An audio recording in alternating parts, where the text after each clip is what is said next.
Little Caesar, 8. 12 tracks, 49 minutes, the 8th studio album from the US 5-piece. Their first in 6 years. Released March 2018 via Golden Robot Records, produced by Bruce Watkin. Looks like just one promo track so far, time enough for that. This band started out in the late 80s, disbanded, then got back together again, and their singer Ron Young even has a cameo in Terminator 2 as the biker who gets thrown through the window by Big Arnie himself. Go for it.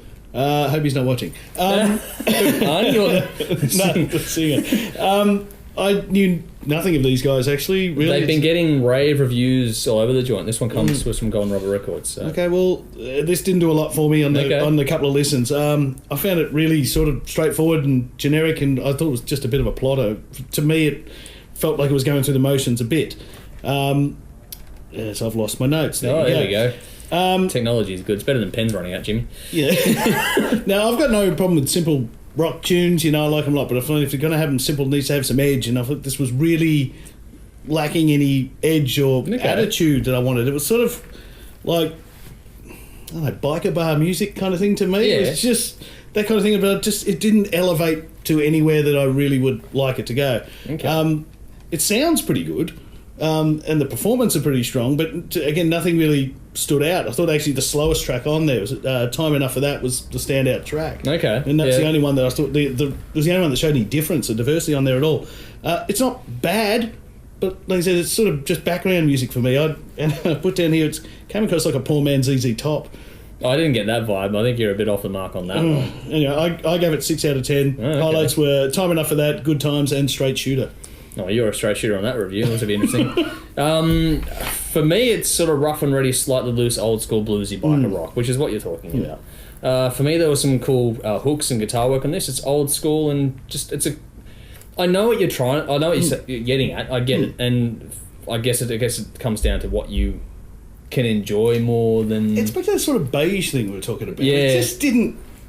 It didn't have anything that made it stand out for me. It was just it was okay.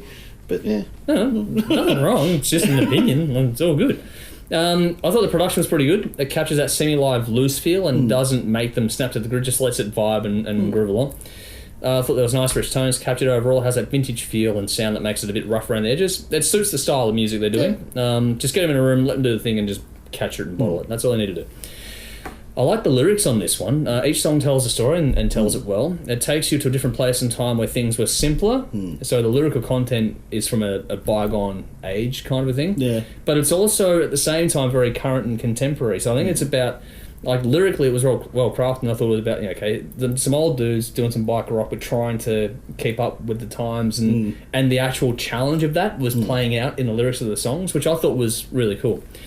But I thought there were some catchy and memorable songs on this one for me that get stuck in your head in a good way.